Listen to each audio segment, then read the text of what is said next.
Hi everyone, welcome back to Plum Mashable. So I'm going to try something a little bit different today and get out my watercolours to make this very simple silhouette tree card.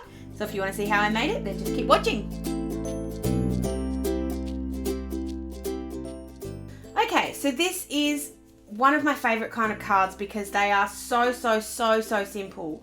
And you can really achieve it in lots of different ways, but it also can be used on a card of any size. So all you need is all your paper you need a bit of watercolour paper. Any kind of watercolour paper is fine. This is actually just a scrap. I think it's of Canson watercolour paper. And then what we're going to do is we're going to cut this to a size. We don't have to cut it to any specific size. We're just going to cut it to a size. So I think I want to do mine at 11, and I think I want to make a long card. So I'm going to cut it 11 centimeters high. Probably a little bit big, but anyway. And this is, I don't know, tell you how long it is. 11 centimeters high, but let's do 16 centimeters long. So that's what the sort of front of our card base is going to be. Now the only downside to that is I've just realised I was going to mount it up on here, so I will actually cut this down to size a little bit more. I like doing things by sight. It's dangerous, but it works. A little bit more. So it's going to end up being, so I can tell you the exact size of my card, 14.2. Yeah, that'll do. 14.2. So then what we're going to do is we're going to grab that watercolor piece, and I'm going to stick it down to my work surface. I use the Tim Holtz glass mat, but you don't have to use the Tim Holtz glass mat. You can use any kind of mat you like. Normal cutting mats work just as well. So I'm just lining it up with the squares so that I can try and get this. It doesn't have to be straight, but I'm just trying to get it, you know, as straight as I possibly can. And I'm just using any kind of washi tape. I'm just using this one because I like to use a slightly wider one. I feel like it gives me better sort of ability to set this out right. And if I waste some, I can always fix it up. I'm giving it about a 1/2 centimeter kind of border all the way around, just for reference. You can use painter's tape for this if you don't like using washi tape, or if you don't have any washi tape, you can just use painter's tape. Okay, but you just want something that's going to stick. It's going to stick down, and I can usually see where the paper line is, so I just move this if it's not sort of straight. And like I said, it doesn't have to be perfect, but it just gives you a nicer finish if it's a little bit closer to perfect. I swear half my videos are just you guys watching me peel up washi tape. So there we go, that's going to be our actual surface for this. So I'm going to open up my watercolors, and you can do any color combo that you like. It depends on what you want to do. I did a blue one the other day and I thought it was really pretty. I've also done a pink. It was like a pink and purple one, which actually was really pretty as well. I'm just sort of thinking, what color combo do I want to do today? I'm actually just going to get a different water pen, so I want one that's got a bit bigger of a nib. So this one's got a fair chunk of brush tip there, whereas this one's a really fine one. I just grabbed a tissue as well, so a really fine one. So I just like to sort of purge it, I guess, of the colour, so that when the water pops out, it's watercoloured, clear. That's the word I wanted. Sorry. I'm going to do like a blue purple kind of mix. So I just like to get the whole, like all of the paints that I want to use kind of a bit wet, just so I can see their true colours. I'll clean that off again because I forgot I wanted to wet my page. So with your water pen, just wet your page first. I always squish it, like just squeeze it out and do it this way. I don't know why, I just find I get a better coverage of the water. You can also, if you don't have a water brush, just a paintbrush and water works just fine. So I'm going to start with this really dark, I'm probably just going to end up doing blue. So I'm going to start with really dark blue at the top, and and just kind of wash that over and fade it down. I'm going all the way to the bottom. Probably got a little bit too much water on this page, but that's okay. Go. And then just build that up a little bit more. Now if you do find that you've got a little bit too much water on the page, that's where that tissue comes in handy. All I'm doing is just touching that really lightly on the page just to soak up a little bit of the water, and then just going back over. So there's still plenty of water on the page. It's just a little bit less than it was. So I'm going to do a little bit more again. So I'm just building it up and dragging it down. If you do want it to have a little bit more depth in the middle there, just bring a little bit more down here. And that way when you bring that sort of wash look down, it kind of works. Alright, we're nearly there. Okay. Once you've got that wash sort of looking like you want it to, you can either let this dry or you can grab yourself a heat tool. Because I'm impatient, I'm going to do the heat tool. And I'm just going to dry this off, and that way we can decide if we're going to do another layer. Alright, so that's not 100% dry, but it's about as dry as I need it to be. So we're going to work on that. Now I'm just going to add a little bit more of a darker blue at the top. I'm going to put like a ground on the bottom, which is kind of going to give us that ground kind of look for the trees to sit on. But I want this top to be a little bit more like a night sky than it is. I love this colour. I know you guys have seen me use this colour I don't know how many hundreds of times, but it's just the best colour. And by doing it a little bit drier, this gives you a different finish. Okay. Because I'm going to cover some of this back up anyway, it's okay. Like the bottom up, sorry. It doesn't matter, that's a little bit wishy-washy. Then we'll just dry that one off again. So I'm just going to give that washi just a little bit of a squish down because the heat's just made it warp a little bit. That's okay. We're mostly using the bottom now anyway, so it's not a big deal if it comes a little bit loose on the top. So we're going to be using like a blacky brown kind of bottom. I don't like my bottoms to be completely black because that's unrealistic. The ground is never completely black. So I like to put a bit of black on my sort of palette here. I always seem to put more than I need just so that you're better to have too much and then not have to mix your colour up again. And then I just go in with a little bit of this reddy brown kind of colour.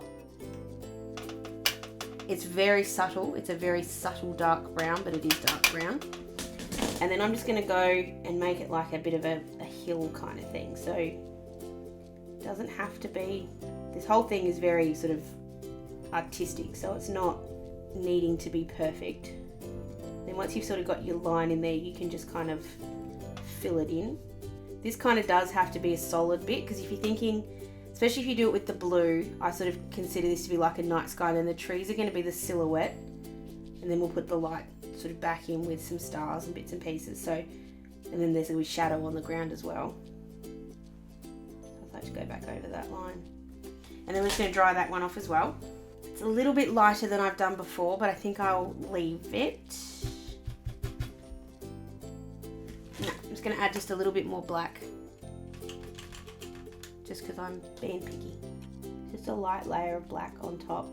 When I say light layer, I mean I'm not going to do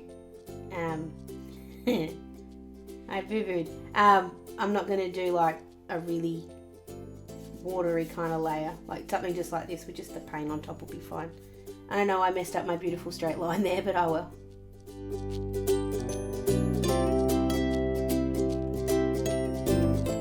Alright, so once that's done, put the watercolours away. We can take off the washi. I always just roll it really gently. Usually I don't have any trouble with watercolour paper, but just occasionally it'll tear, so I just like to roll it slowly. There we go. And that's at least our background. I really like that water bit in there. So then we're going to put our trees back in. Whoops. Actually, before I do that, I'm just going to wipe off my surface a little.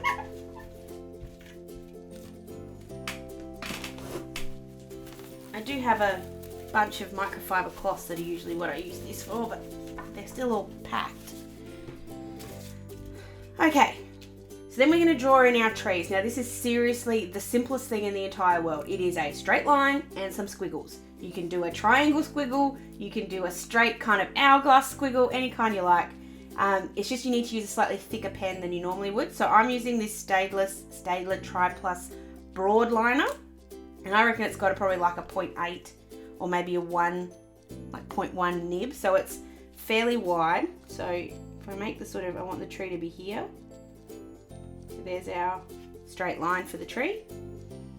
And then I'm really horrible at doing a triangle. I don't know why. So I sort of end up doing like a loopy kind of figure 8 kind of thing. You'd think a triangle would be really easy, but I struggle for whatever reason.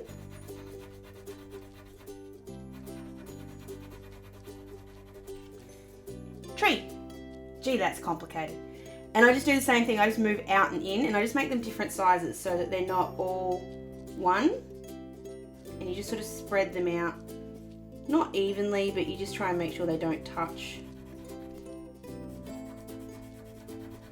I've seen so many Instagram videos doing this, and I never quite thought I could do it, and then I tried it and it was like, oh, actually that's not that complicated.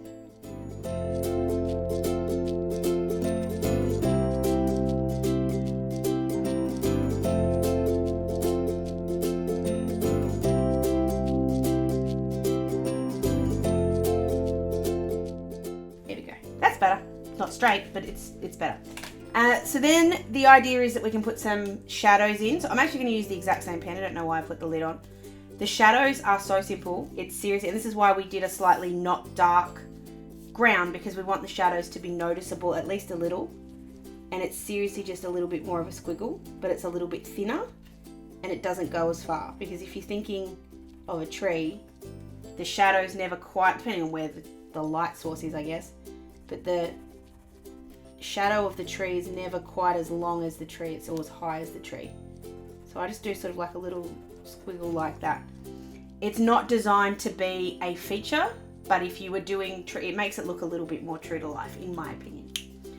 So then the last thing to do is put in some stars. This is the way I like to do it, which is with a gel pen. What you could do is, instead of, before you put in the trees, you could flick some white paint over that to make it sort of the starry backdrop. I feel like it makes it look too starry, and then the stars also then have a shot at reaching down here, which I don't like. So I just like to ink them in just with my gel pen, and it's just dotting them, and there's just no pattern to it. I'm just dotting them in anywhere. And then if you decide you want to have a line where there's no more stars, so if you only get to like this line here, that works. If you want them bigger, you can just sort of keep your pen there for a little bit longer. And if you want more speckly stars, you can do that too.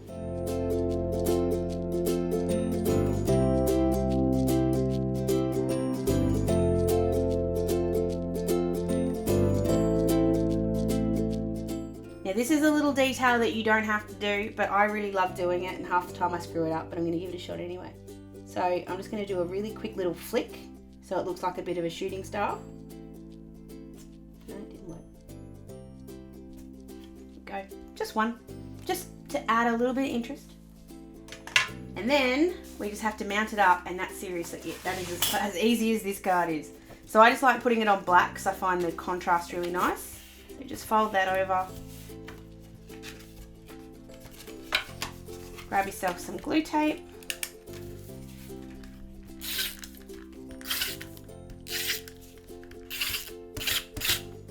Or foam tape, or any other kind of tape you want to use. You don't have to use glue tape.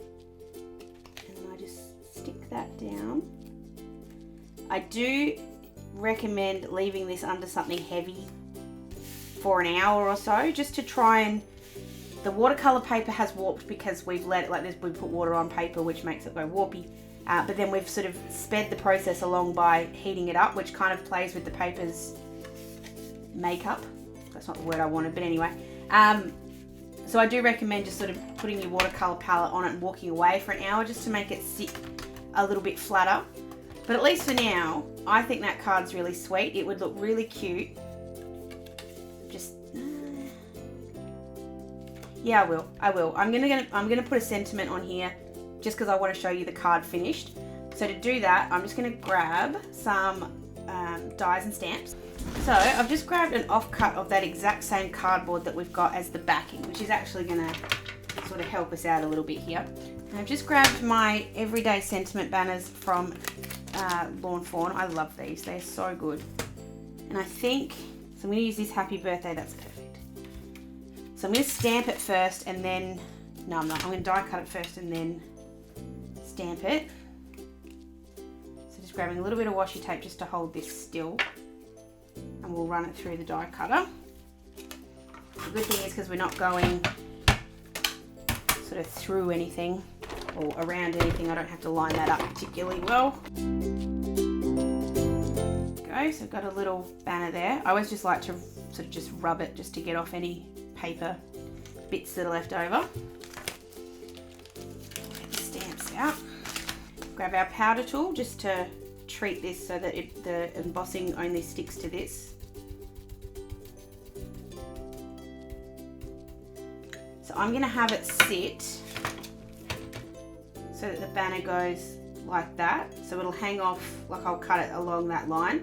So we want the happy to be as far to the left as it can be, and then the birthday to come in after it.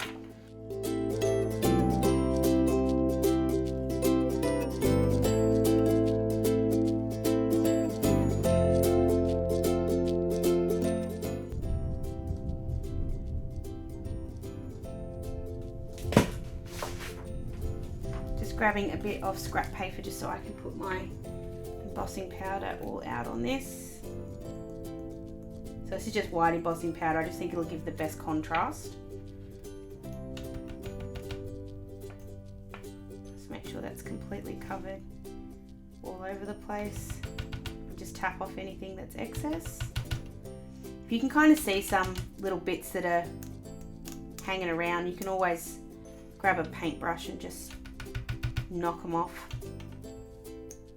Sometimes a little flick helps too. Put back the excess.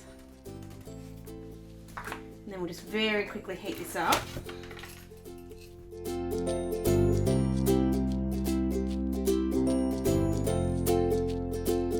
Still haven't quite got the embossing thing perfect, but I'm getting better. So let's grab one of my little pom-pom pens. They're very cute, but they're really just good for dusting. Then we'll just stick this down. It's up to you whether you put it on foam tape or not, because the foam would actually look really nice, but I'm not gonna. I'm just gonna cut this off here and then just stick that down. Then just a little bit of glue tape. Make sure you get the flagged ends. I always forget, and then they stick up. And I like to kind of line it up against the edge. And there you have it. A little watercolor birthday card that's actually not that complicated. It's reasonably simple, but it gives you a chance to get your watercolors out and actually play with them, because if you're anything like me, you bought them because you thought you wanted them and you've basically never used them again. So I like getting them out and giving them a shot.